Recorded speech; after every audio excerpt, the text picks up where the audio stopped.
Hey, what's up everybody? Thank you for clicking on the video. This is David Pendleton, and now I'm covering the Rookie Division Valley of the Dead tournament. This is going to be the opening round front 9 walkthrough. Keep in mind, like I said on my post, it's going to take me a little bit longer to get the full rookie out today, as I have to go to work here in about 40 minutes. So, I will play during my lunch break and upload videos in the fastest way that I can. But a minus 17 here on the front 9, we're definitely going to take that. And hopefully we close out the same type of way on the back 9. If you're new to the channel, welcome. Secondly, please take a moment to subscribe and hit that thumbs up before you leave if you find the videos helpful. Let's go to hole number 1. Hole number 1 is still giving me problems on rookie and on pro. Shot number 2 just seems to not want to fall for me on a consistent basis.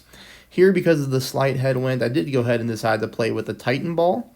And you're going to notice here this time I did not go full topspin because depending on your wind strength, you could roll into the top rough. I did go 2 bars of side spin to the right combined with about 5.5 bars of topspin. Now, if you're a lower level extra mile player, of course you'll use a little bit of overpower if you want to, or you can just take the shot straight up because once we execute this drive, we're going to be in distance for shot number 2, and it's not going to really matter.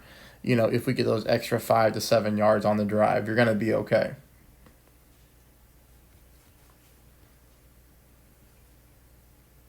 But you do see here, we come in really nicely. And then, like I said, we're going to play shot number 2 here at 30% with this type of distance at mid distance of our club. We are in that short iron thorn range, which is nice. I use a couple bars of backspin and then get my ball guideline going to the hole.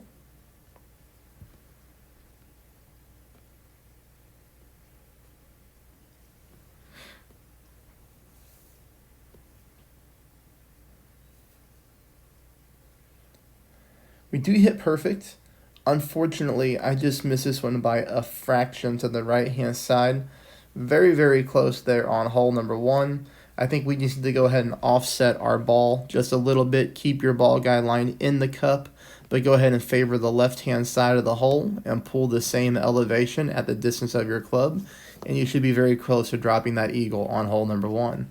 That'll take us to hole number 2. Hole number 2, you can play this one with your Viper, you can play it with your Sniper, however you want.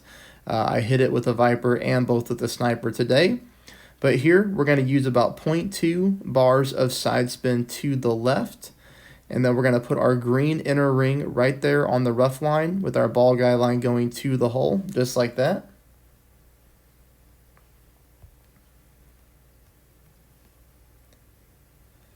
I am playing this one at minus 10%, so keep in mind I'm playing this one uphill. With a perfect ball, this thing was coming in very nicely today. This one I rolled the cup, but that's all right. You can add a click more side spin to the left, but that left side spin is key. No top, no back, and you're good to go on hole number 2. Hole number 3, we want to be careful on our drive. So all we're going to do is go 3 bars of side spin to the right, combined with about 4.5 top. That is all we want to do here is 4.5 top, 3 bars of side spin to the right. And the reason that we don't want to do more top spin is because on this tailwind push here, if you get more yards on the drive, what is going to happen is you're going to get caught in between clubs on shot number 2 when we go for the rough bump alba, and we don't want that. We want to keep this one in sniper range, of course, but where we're able to accurately pull our rings. So you can see here, that's going to work out beautifully. I hit this shot today with the sniper. I also hit it with a horizon. So if you're a lower level player, you can pull this off with the horizon as well. 3 bars of side spin to the left combined with about 3.2 bars of top spin. Here you see I'm wiggling around until I find the sticky spot. I also want to find the sticky spot, but also favor the left-hand side of the cup. You're going to see here, let's zoom in to take a look at the offset position.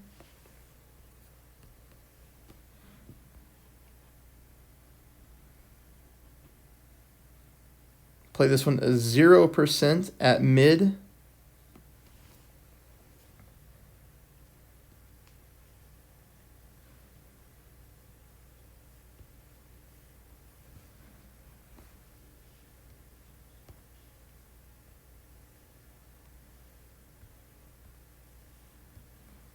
And you'll see this one comes in on the right-hand side of the cup, but does fall in nicely for the albatross there on hole number 3. Let's take you to hole number 4. Hole number 4 was also very consistent for me. Minus 10% at max. Now, even though we're not at max distance of our club, we are playing it at max because of the direct headwind push.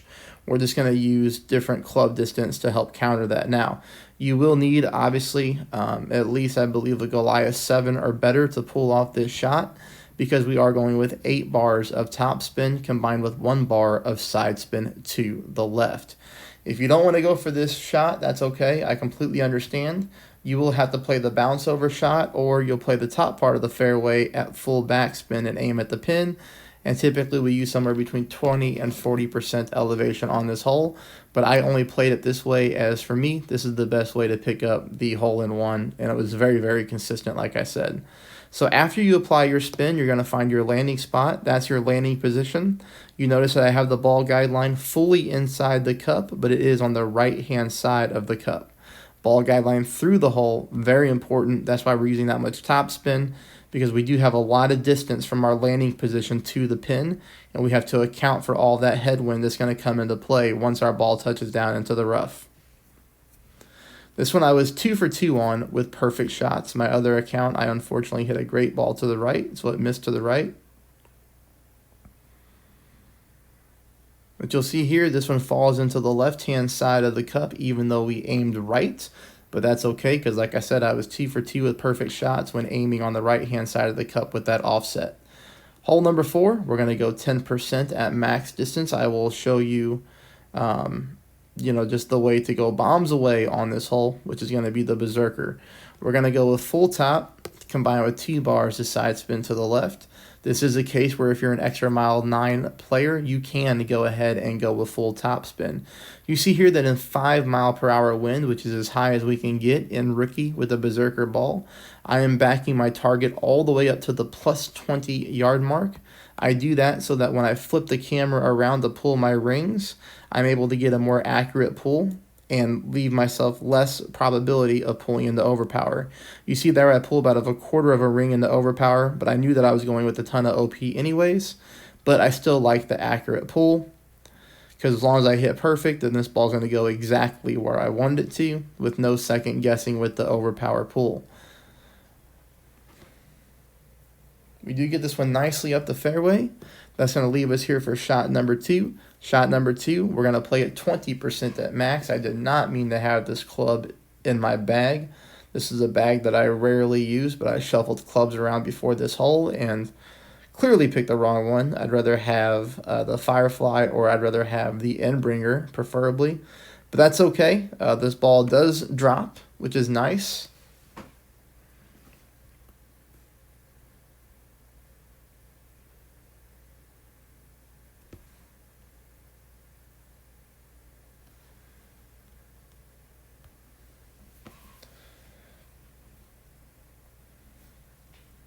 And that brings us on to hole number 6. Hole number 6, just keep in mind, if you're a lower level club player, you're probably going to want to bring your Horizon, or you're going to want to bring your Big Dog. If you want to gamble with the Horizon, you're going to be going for a rough bump. So just know that if you're bringing that club, that's going to be the shot that you're going with. If that scares you on this particular hole and you have lower level clubs, then you're going to need to bring your Big Dog and just take this one for a very safe eagle. But we do get the right type of wind angle on shot number 2 to go for the rough bump. So that's how I will be playing it with the Sniper club here, which you're going to see in just a moment. I play at 30% at max distance of my club. Now you can see here that we're very close to not being able to pull off the rough bump. We would like to get more right-hand side on the drive, so if you were to add a little bit of right curl to the drive, that would be nice. Or if you're somebody that has money balls, a power 4 ball, combined with wind resistance 2 or higher, and at least, 2 bars of side spin, I think would be really good for a hole like this if you're a money ball player. But here you're going to see I unfortunately hit a great shot. The speed is a little bit slow, So we would need to add a little bit more to this shot to get the ball to come in faster, either via top spin or a little bit of OP. But that's going to be hole number 6. Hole number 7, I was 3 for 3 on this one for the hole-in-ones once I figured out the spin adjustment.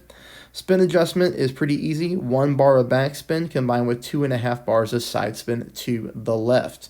You're going to apply the spin first, then you're going to look for the spot to aim on. We're going to be aiming center of the pin, just like that. As you can see, the majority of my green inner ring is lying inside the rough line, but a little bit of it is outside, and that's with the Goliath 7 here. I was able to pick this up with the 7 and the Goliath 8. Like I said, very, very consistent shot. Rough bumps always give us the best opportunity to drop shots.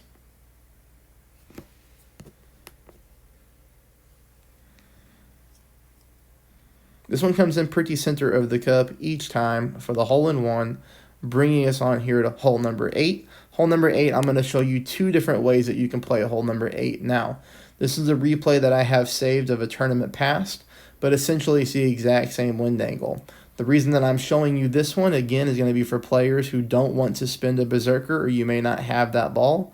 But obviously here, getting a very nice tailwind, if you have berserkers, power 5s balls, this is a great time to use it. But if you don't, there's always other ways to play the hole. This is going to be a great approach with a Titan and a big topper. You just go full top spin. You can see here kind of just aiming there on the right-hand side of that sand trap, trying to be middle fairway. I make my pull, and then I push back up to max. And then I'm using about half of a ball of OP, and we do hit a perfect ball. Be very, very careful with your overpower on this one, because you saw here that I barely clipped the fairway. I almost, drove this thing right into the rough. So, use a little bit less overpower than that, or just don't push up to max, one of the two. So if you want to use overpower, don't push up to max. But here you're going to see that I'm going to go ahead and play this one at 10%. I'm using some backspin just to get the ball guideline through the hole.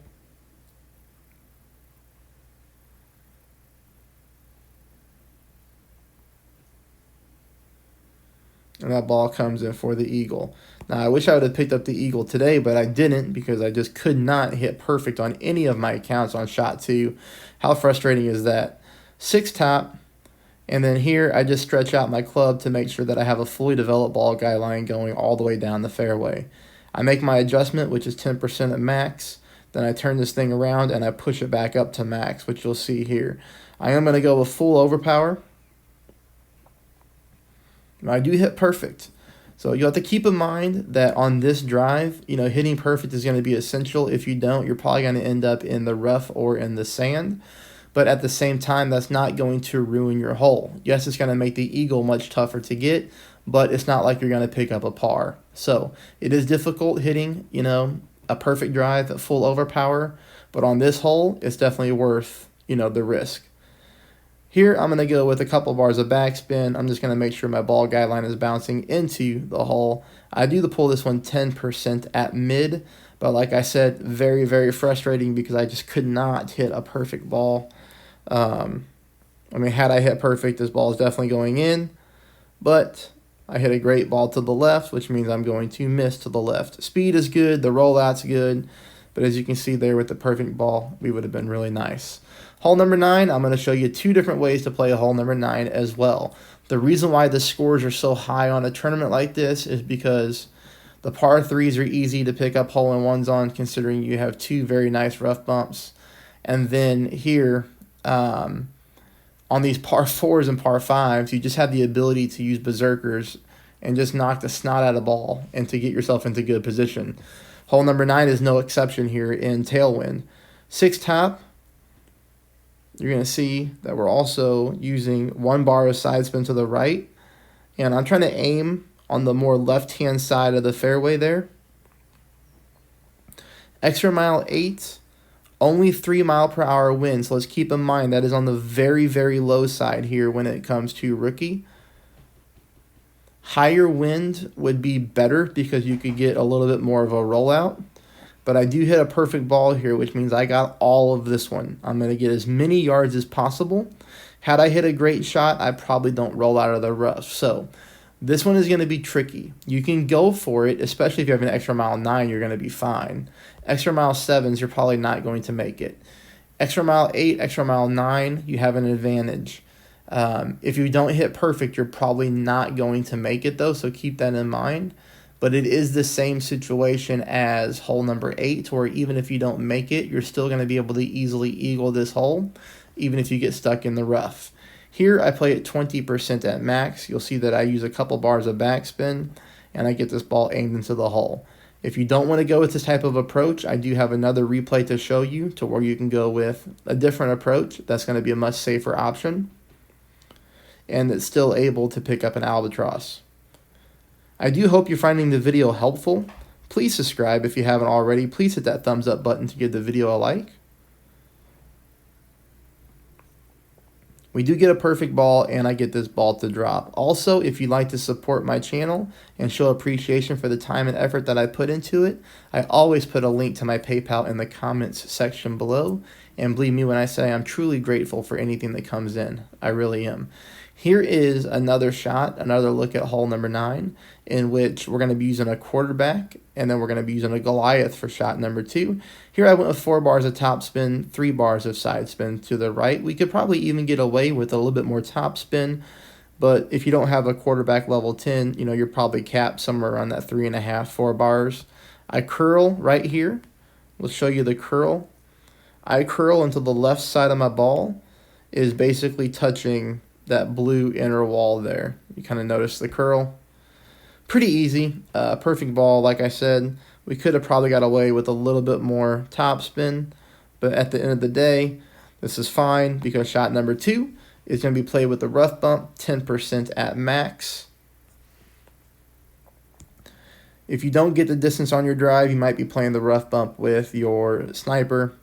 If you get more distance, you might be playing your long iron at mid instead of max like me. So always keep that in mind. You got to check your own distance of your club. Just because I'm playing at max, if you get more yards on your drive than me, you might be playing at mid, all right? So always double check where you're at on your club. Here, I love the rough bump. We have a lot of rough to work with. It's typically great left and great right proof. But you're going to see here, I come into the left side of the hole. The speed is pretty good. If you're going to play that shot, I would suggest you go with more side spin to the right. Probably 2.5 bars of side spin to the right, okay? That's it. I will get more rookie done, but it will be later than usual because, as I said, I had to go to work, and I do work a 12.5-hour shift today. But I will play during my lunch break and get stuff uploaded as I move along. Thanks, everybody.